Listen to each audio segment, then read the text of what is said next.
Assalamualaikum warahmatullahi wabarakatuh. Kembali lagi bersama Nani Nurhayati di sini, Widya Channel. Belajar yuk. Nah, teman-teman, hari ini kita akan lanjut membahas soal-soal P3K tentang persalinan. Sebelumnya, jangan lupa di-subscribe, comment, and share. Terima kasih. Before we begin our study, it is better for us to read Basmalah together. Bismillahirrahmanirrahim. Seorang perempuan umur 26 tahun, G1P0A0, usia kehamilan 38 minggu, kala 2 di bidan praktek mandiri, dengan keluhan mules tak tertahankan. Hasil anamnesis, perasaan ingin BAB. Hasil pemeriksaan, tensinya 110/80, nadi 80, suhu 36,7, pernapasannya 18 kali per menit, DJJ 144 kali per menit, kontraksinya 4 kali dalam 10 menit, lamanya 45 detik. Kepala janin sudah tampak 5-6 cm di vulva, perineum kaku. Langkah apakah selanjutnya yang tepat pada kasus tersebut? Jawabannya adalah melakukan episiotomi, karena di sini disebutkan perineumnya kaku ya. Kepalanya sudah tampak 5-6 cm ya. Ya, keuntungan dari episiotomi mediolateral adalah perluasan laserasi akan lebih kecil kemungkinannya mencapai otot sphincter ani dan rektum, sehingga mencegah terjadinya laserasi perineum tingkat 3 maupun laserasi perineum yang lebih parah sampai pada rektum. Ya, jawabannya adalah episiotomi mediolateral. Seorang perempuan umur 25 tahun, G2P1A0, usia kehamilan 40 minggu, kala 1 di bidan praktek mandiri, mengeluh mules. Hasil anamnesis sudah keluar lendir darah. Hasil pemeriksaan, tensi 110/80, nadinya 84. Suhunya 36,5 derajat Celcius. Di pernapasan 18 kali per menit, kontraksinya 3 kali dalam 10 menit, lamanya 40 detik. DJJ-nya 132 kali per menit, penurunan 2/5, pembukaan 6 cm, porsio tipis lunak, ketuban utuh, UUK kiri depan. Kapan dilakukan pemeriksaan dalam selanjutnya pada kasus tersebut? Indikasi pemeriksaan dalam ya. Indikasi pemeriksaan dalam yang pertama itu bila ketuban pecah sebelum waktunya. Yang kedua, untuk evaluasi pembukaan serviks. Yang ketiga, untuk menyelesaikan persalinan atau melakukan rujukan. Yang keempat adalah petunjuk partograf WHO setiap 4 jam. Jadi jawaban ini adalah 4 jam kemudian. Seorang perempuan umur 22 tahun datang ke puskesmas. Ini hamil pertama. Usia kehamilannya 9 bulan. Ibu mengeluh perut kencang-kencang dan keluar lendir darah dari jalan lahir. Hasil pemeriksaan dalam, pembukaannya lengkap, ketubannya sudah pecah, presentasi kepala, penurunan HOS 2, HIS-nya 4 kali dalam 10 menit, lamanya 45 detik. Apakah tindakan yang seharusnya dilakukan? Karena pembukaannya sudah lengkap, tetapi penurunannya HOS 2 ya. Bagaimana? Berarti ini kepalanya masih tinggi. Tindakan yang seharusnya anjurkan ibu untuk mobilisasi agar kepala bayi mudah turun. Mobilisasinya boleh ibu jongkok gitu ya. Benerannya seperti BAB supaya ada gravitasi penurunan kepala. Lanjut. Seorang perempuan 21 tahun, G1P0A0, hamil 39 minggu, datang ke praktek mandiri bidan dengan keluhan perut mules-mules dan keluar lendir bercampur darah. Hasil pemeriksaannya normal, pembukaan 8 cm, ketuban positif, presentasi kepala, UUK kanan depan, penurunan HOIS-3. Apa diagnosisnya? Diagnosisnya adalah kemarin ada fase aktif dan fase laten. Fase aktif ini ada 3 ya. Ada akselerasi, ada deselerasi, dan dilatasi maksimal. Kalau fase laten itu sampai 3 cm. Fase aktif dari 4 sampai 10. Ya. Kalau memasuki partograf, penulisan partograf itu dari fase aktif dengan HIS yang adekuat. Kalau misalkan pembukaannya 4 tetapi HIS-nya tidak adekuat, jangan dulu dimasukkan ke partograf. Ya, untuk yang sekarang. Fase dilatasi maksimal ini adalah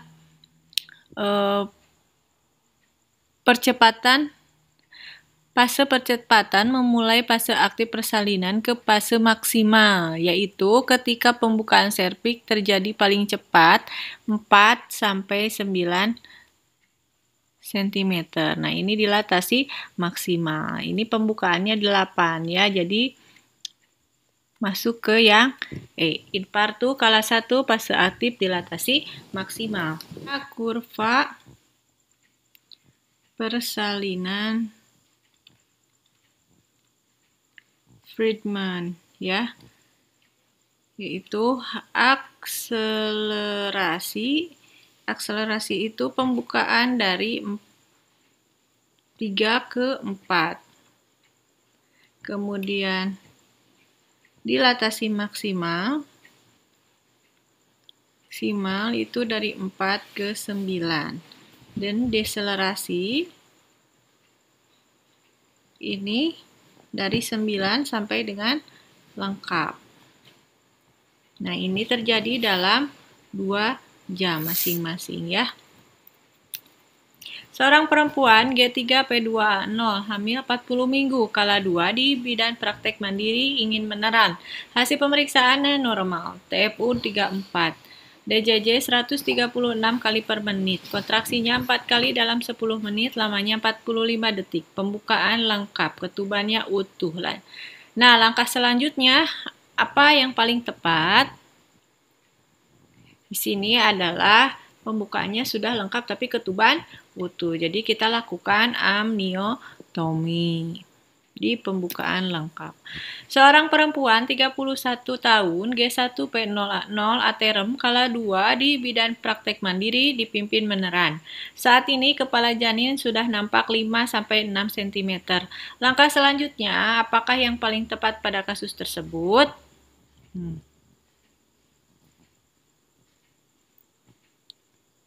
Setelah tampak kepala bayi diameter 5-6, yaitu kita lindungi perineum dengan satu tangan yang dilapisi kain bersih dan kering. Sementara tangan yang lain itu menahan kepala bayi untuk menahan posisi defleksi dan membantu lahirnya kepala. Kemudian setelah itu anjurkan ibu meneran ketika ada HIS-nya ya. Jadi jawabannya yang C, lakukan atau lindungi perineum. Seorang bayi lahir spontan 2 jam yang lalu ditolong oleh bidan dengan berat lahir 2,5 kg. Menangis kuat, tidak ditemukan adanya kelainan. Pada vagina terdapat cairan mukus kental berwarna keputihan. Disebut apakah cairan vagina bayi tersebut? Itu adalah pseudomenore. Itu cairan kental berwarna keputihan yang biasa keluar pada bayi baru lahir. Wanita yang menandakan organ reproduksinya telah terbentuk secara sempurna.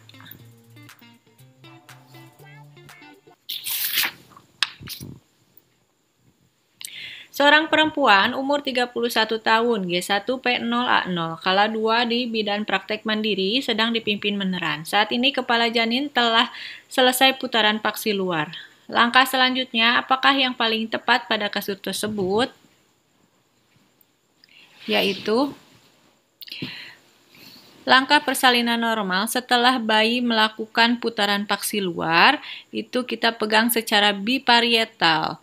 Anjurkan ibu meneran saat kontraksi. Dengan lembut, gerakan kepala ke arah bawah dan distal hingga bahu depan muncul di bawah arkus pubis. Gerakan arah ke atas dan distal untuk melahirkan bahu belakang. Selanjutnya membantu lahirnya badan dan tungkai, diikuti dengan langkah sesuai asuhan persalinan normal. Jadi jawabannya adalah memegang kepala secara parietal. Seorang perempuan G2P1A0 umur 30 tahun melahirkan di bidan praktek mandiri. Bayi lahir spontan dari hasil penilaian selintas, didapatkan bayi langsung menangis, otot aktif, dilanjutkan perawatan BBL di 30-50 detik. Tindakan selanjutnya adalah saat perawatan bayi baru lahir, bidan lanjut melakukan pemeriksaan perut ibu untuk memastikan tidak ada bayi kedua. Jadi jawabannya yang periksa janin kedua di perut ibu. Seorang perempuan G2P1A0 umur 24 tahun melahirkan di bidan praktek mandiri. Bayi lahir spontan. Selanjutnya bidan sudah memastikan tidak ada bayi lagi. Tindakan apa selanjutnya? Setelah bidan memastikan tidak ada bayi lagi, maka bidan akan memberitahu ibu untuk disuntik oksitosin. Jawabannya yang D. Seorang perempuan umur 25 tahun, hamil 9 bulan, datang ke bidan praktek mandiri mengeluh kencang-kencang dan keluar lendir darah dari kemaluannya. Hasil pemeriksaan dalam, pembukaan serviknya 9, ketuban negatif, presentasi kepala. Apa diagnosis yang tepat untuk kasus di atas? Ini pembukaannya 9. Jawabannya adalah infartu kala 1 fase aktif. Dilatasi maksimal ya. Seorang perempuan G2P1A0 umur 24 tahun melahirkan di bidan praktek mandiri. Setelah pembukaan lengkap, ibu dipimpin mengedan. Bayi lahir spontan. Dari hasil penilaian selintas didapatkan bayi langsung menangis, tonus ototnya aktif. Tindakan selanjutnya adalah setelah bayi lahir, lakukan penilaian sepintas, kemudian kontak kulit dengan ibu. Jawabannya adalah yang B. Lakukan kontak kulit ke ibu dengan meletakkan bayi di atas permukaan perut ibu. Nomor 38. Seorang perempuan 29 tahun datang ke bidan praktek mandiri dengan keluhan perut mules semakin sering sejak malam hari.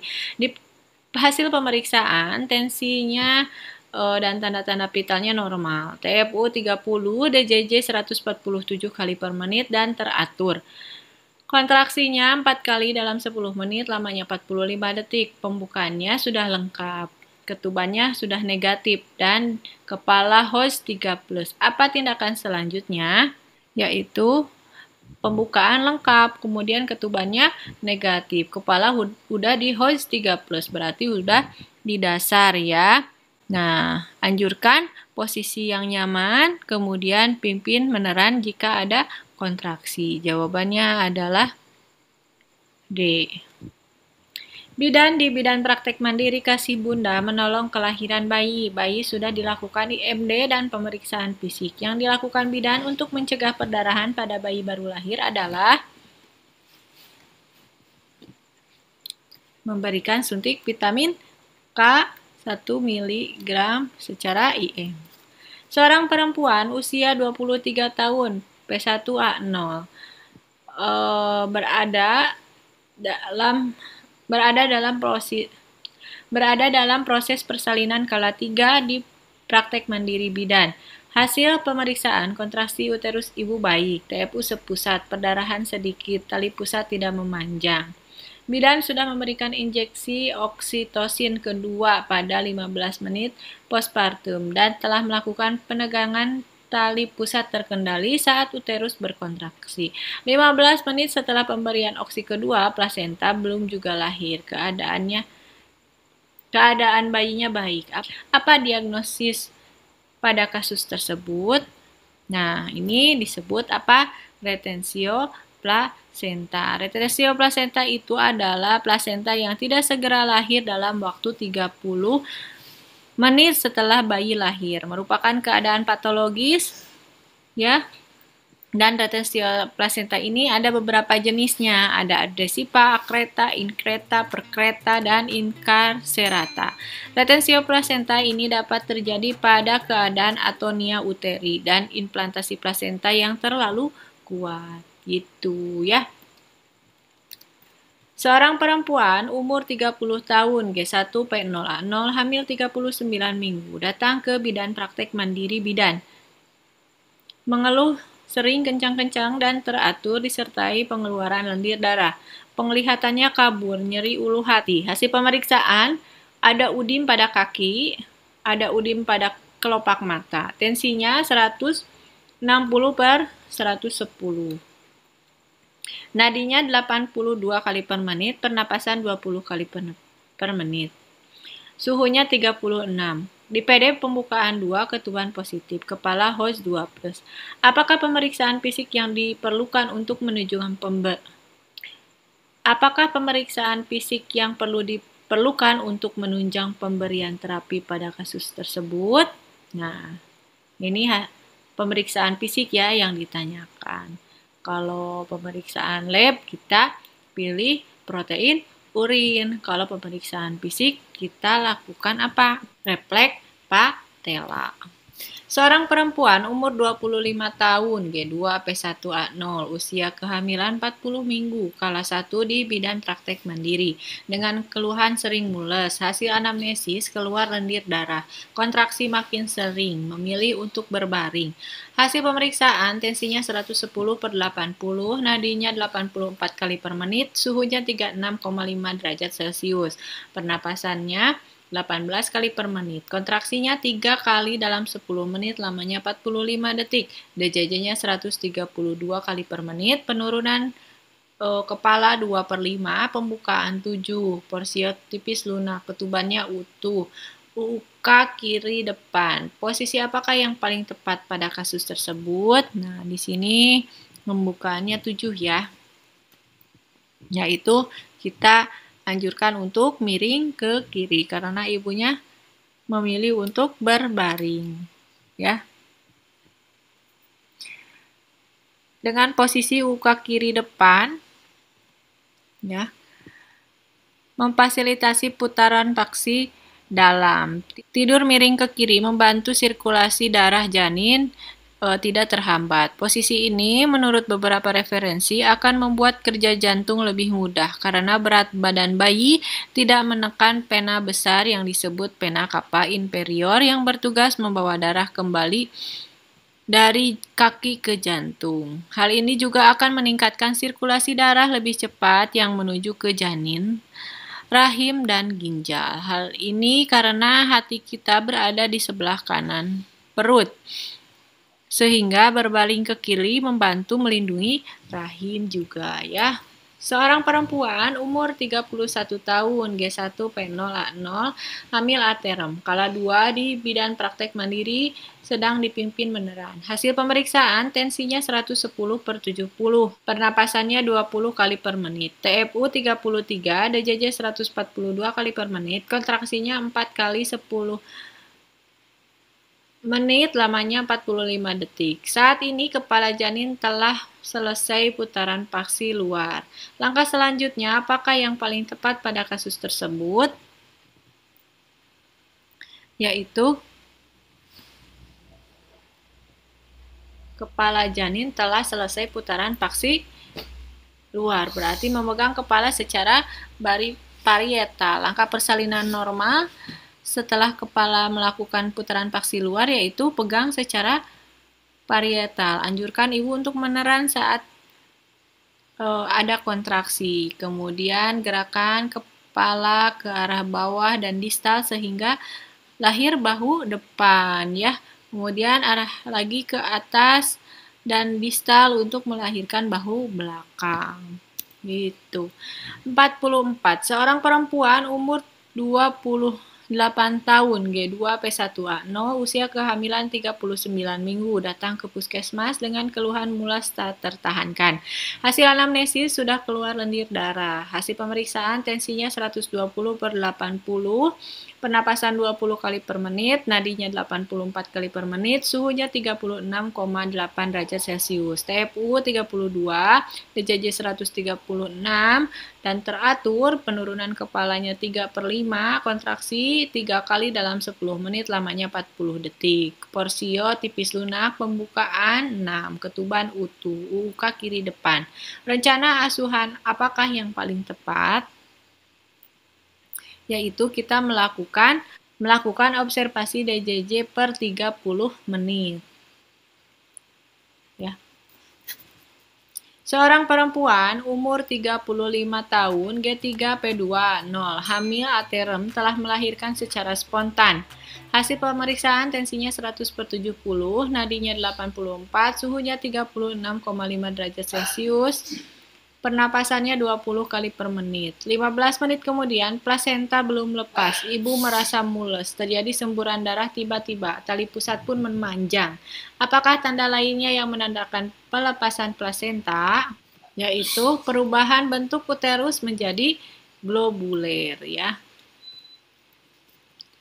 46. Seorang perempuan umur 29 tahun G1P0A0, usia kehamilan 40 minggu, kala 2 di bidan praktek mandiri. Hasil anamnesis, ibu ingin meneran. Hasil pemeriksaannya, keadaan umumnya baik, tensinya 120/80, suhunya 36,7 derajat Celcius, nadinya 90, pernapasan 20 kali per menit. TFU 36, DJJ 144 teratur. Kontraksinya kuat 5 kali dalam 10 menit, lamanya 45 detik. Di PD pembukaan lengkap, penurunan kepala stesen 0, ketuban pecah spontan. Tindakan yang paling tepat sesuai kasus tersebut adalah posisikan ibu senyaman mungkin, ya. Posisi dalam persalinan dan kelahiran sangat penting karena akan membantu ibu menjadi lebih nyaman selama proses persalinan. Beberapa posisi juga akan membantu mempercepat proses persalinan. Tidak ada posisi yang sempurna untuk persalinan, tetapi sering perubahan posisi dalam persalinan dapat membantu menjadi rileks, ya, dan tetap dapat mengendalikan rasa sakit. Jadi tidak hanya litotomi, gitu, bisa dengan jongkok dan lain-lain, ya. 47. Seorang perempuan umur 27 tahun, G3P2A0, usia kehamilannya 37 minggu, kala 1 di bidan praktek mandiri ditemani suami dengan keluhan mules sering. Hasil anamnesis tidak tahan dengan sakit pinggang, minta digosok pada bagian yang sakit. Hasil pemeriksaan tensinya 110/70, nadi 81, suhunya 36,9, pernapasannya 20 kali per menit, kontraksinya 3 kali dalam 10 menit, lamanya 40 detik. DJJ 142 kali per menit. Penurunan kepala 3/5, pembukaan 6 cm. Porsio tipis lunak, ketuban utuh. Asuhan apakah yang paling tepat pada kasus tersebut? Nah, di sini asuhannya apa? Yaitu melibatkan suami dalam manajemen pengurangan rasa nyeri. Karena di sini pembukaannya masih 6, ya. Ketubannya utuh. Kalau dalam pemeriksaan tidak ada kelainan, semuanya normal. Tetapi ibu tidak tahan dengan sakit pinggang, ya. Jadi ini libatkan suami untuk masase gitu, ya. Karena di sini manfaat pendamping, ya, atau orang terdekat itu keterlibatan emosi jadi lebih leluasa, ada juga sifat kasih sayang gitu, ya. Dengan adanya pendamping, maka bidan sangat terbantu dalam memberikan dukungan psikologis pada ibu dan memberikan pijatan yang dapat membantu ibu lebih rileks dalam menjalani proses persalinannya. Seorang perempuan 29 tahun G2P1 melahirkan di puskesmas. Mengeluh ingin mengedan. Hasil pemeriksaan tanda-tanda vitalnya normal. DJJ 120. Di PD pembukaan lengkap, ketuban utuh, kepala Hodge 4 dan perineum menonjol. Apakah tindakan yang paling tepat pada kasus tersebut? Ya, karena udah lengkap, kepala udah di H1, kita lakukan amniotomi atau pemecahan ketuban ya untuk lanjut ibu meneran. Seorang perempuan umur 30 tahun, G3P2, 0 usia kehamilan 38 minggu, kala 2 di bidan praktek mandiri dengan keluhan ingin meneran. Hasil anamnesis, ibu ingin BAB, tensinya 120/80, suhunya 36,7, nadi 90, napasannya 20 kali per menit, TFU 34, DJJ 144 kali per menit, kontraksinya 4 kali dalam 10 menit, lamanya 45 detik, pembukaan lengkap, ketuban positif, UUK kiri depan. Langkah selanjutnya apakah yang paling tepat pada kasus tersebut? Yaitu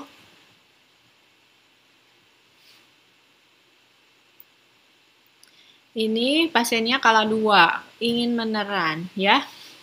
Kontraksinya bagus, pembukaannya sudah lengkap, ketuban positif ya. Kita lanjut apa di sini? Pimpin ibu meneran. Ya, sebelumnya kita lakukan amniotomi dulu ya.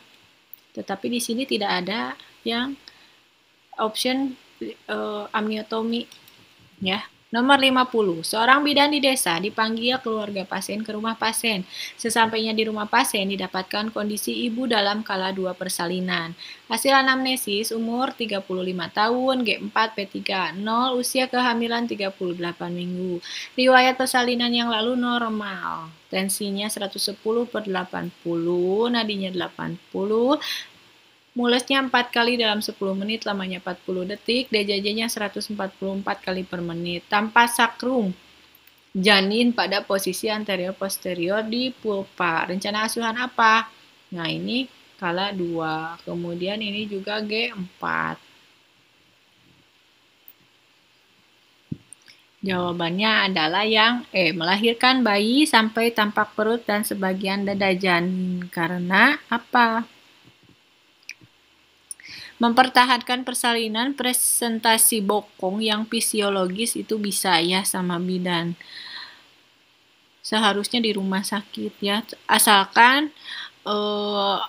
ada atau ditunjang oleh bayinya yang tidak besar ya.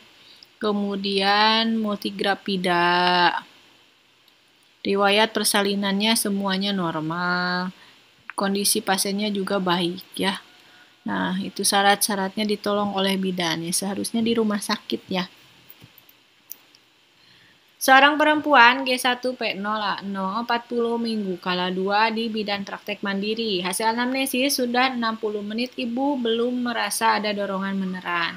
Hasil pemeriksaannya normal, penurunan kepala stasional, ketuban pecah spontan. Tindakan apa yang paling tepat dilakukan adalah menganjurkan ibu untuk berjalan dan berjongkok atau mengambil posisi yang nyaman jika ibu belum merasa ada dorongan untuk meneran dalam waktu 60 menit.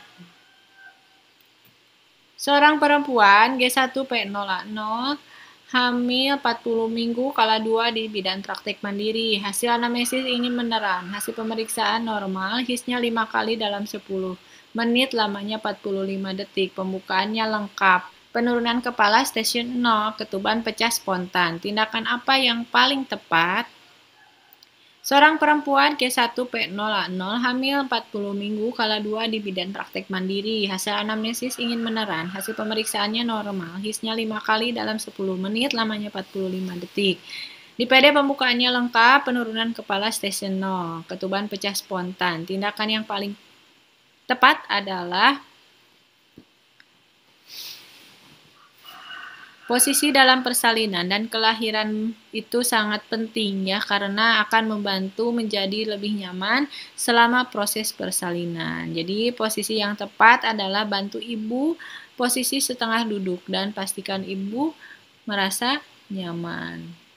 Ya, jadi jawabannya adalah yang D. Atur posisi dulu.